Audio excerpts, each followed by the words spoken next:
Welcome to this episode of the Catholic Sobriety Minisode. If you've been listening for a while, you may have noticed that I don't really have kind of a rhyme or reason or a format that I follow when doing these episodes, but all that's changing now.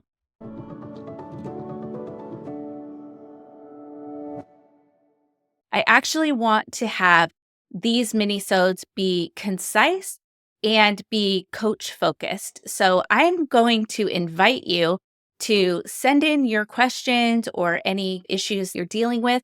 So it'll be a question, it'll be some tips that I have, and then some action steps. Those are going to be the three pillars of these minisodes. I'm going to take a question that came up in a coaching session with a client or a question someone has sent to me. You can send in your questions and comments by using the send text link in my podcast show notes. If you're watching this on YouTube, you can put your questions in the comment section. If you're listening to this on a podcast listening app, if you go to the show notes, there will be a link that says send a text. I can't respond to the text, but you can send me your questions, your comments, etc. Now, if you have something that you would like a response from me on, I would be happy to do that. You can find me on Instagram at the Catholic Sobriety Coach. You can go to YouTube and add comments. You can contact me from my website. Today's question is, what should I do before going to an event? I have 3 things that you should do before going to an event. The first thing you should do is pray. And the reason why you want to pray first is obviously it kind of puts us in that right mindset. It calms us. We are inviting the Holy Spirit in as we work on the other 2 steps. You can do it any way you want. Like you could just say quick prayer. You could say a rosary, you could do Lectio Divina. There's so many things that you can do. Whatever feels the most doable for you, do that. It doesn't have to take a long time. It can be a quick prayer like, Dear Lord, I am planning on going to an event. I ask you to pour forth your graces and strengthen my spiritual gifts so that I can keep my commitment to not drink or drink less or not at all. The first thing is pray. The second P is prepare. And you are going to prepare. The first thing I want you to do is visualize how you want to show up at that event. Think about from beginning to end what you want to happen and the person you want to be at that event. Think about what you're wearing, who you might be talking to, what questions could come up. Start to think how you want to be perceived, how you want to answer questions, and all those kinds of things. So just start by visualizing the person you want to be at that event. Then think from beginning to end of the event. This is what I usually work on with my clients. Like we go through the whole event and all the different things that could come up, but just think through the event and what could happen. One of the things that could happen is you could get to your table and there might be wine on the table and there could be wine glasses. Something that I usually suggest is if you are sitting at a table and there's a wine glass in front of you, just turn it upside down. I always do this. Like when I go to a restaurant or if I'm at an event and there's a wine glass, I just turn it over. Typically, the wait staff will come and remove that glass. It's a signal to them that I'm not drinking. So that's one thing that you can think about. Like, what am I going to do if I sit down, there's a glass and you can think about what you want to drink. Do you want to be the one that goes up to the bar to grab your non-alcoholic beverage, or would you like to ask someone else to do that for you? Would that be more comfortable? Sometimes my husband will go up and get me a drink, and it's not that I can't. I just think it's easier because he's going up there. Think about those things again, who might be there, what they might say. Maybe think about what would be the worst thing that somebody could say to me? What could it be? Because then you can formulate how you would want to respond to that in that situation. Now, that's probably not going to happen, but at least you have prepared your mind for it. And what I find for me and for my clients is that kind of relieves that anxiety because it's like, okay, now I'm not going to be caught off guard. I know how I want to respond. And the third P is plan.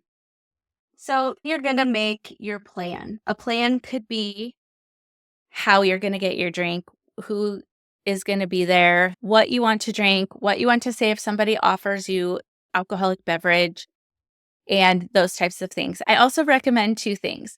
Having an exit plan. That way, if you are feeling uncomfortable and you want to leave, you have a way to get out. One of my clients, when she was going to an event where she might have a lot of anxiety, we talked through how she might want to ask her husband or something that she could say that would alert him to the fact that she was ready to go, like she didn't want to be there anymore.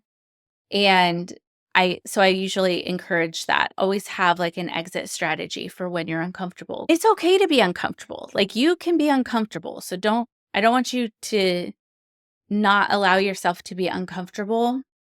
But if it gets to the point where you're so uncomfortable that you're afraid that you're going to drink, that is when it's good to have an exit strategy and leave.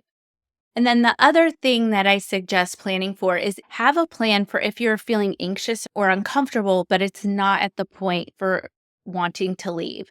Like, do you want to walk around? Do you want to go to the ladies' room? Think up some things that you can do that might help with that. I used to have a friend is a knitter, and it might seem silly to take out your knitting at an event, but for her, it was like this stress relief that she liked to do. So she took it everywhere with her. So you can maybe have something like that in your purse. You can pull it out and be under the table knitting. That sounds crazy, but honestly, who cares? I just think that it's good to have something. If you want a fidget, some kind of a fidget thing, or putting in like an AirPod with like some calming music. I don't know.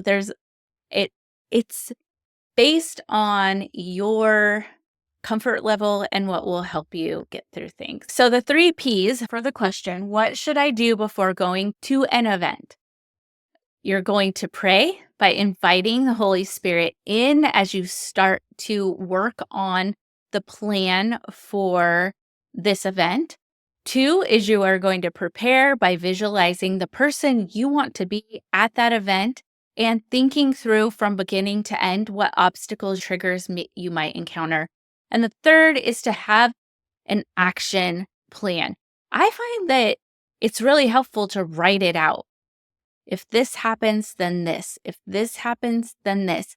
And that way it's very clear in your mind. And if you want to fold it up and put it in your pocket or your purse, then go ahead and do that. Now, I did promise you an action step at the end. So what I would love you to do is if you have an event coming up, try this out. Try it out right now.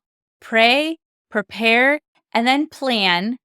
And then after you go to the event, see how that went for you. The beauty of this is that the more we go to these events or have outings, we will find that some things worked and some things didn't. You keep tweaking it. It's not going to necessarily be perfect the first time. You might say, oh, I wish that I would have done this instead of this, or next time I'm definitely going to do this.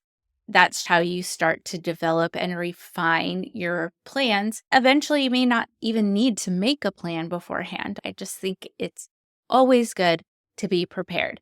Now, if you don't have an event coming up, think of an event that you've been to and plan how you would plan it as if it were coming up in the next day or so.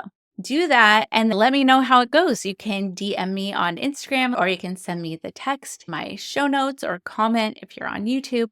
I can't wait to hear from you. Well, that wraps up today's episode of the Catholic Sobriety Minisode. Thank you so much for joining me, and please be sure to subscribe to this podcast so you don't miss a thing. And remember, I am here for you. I am praying for you. You are not alone.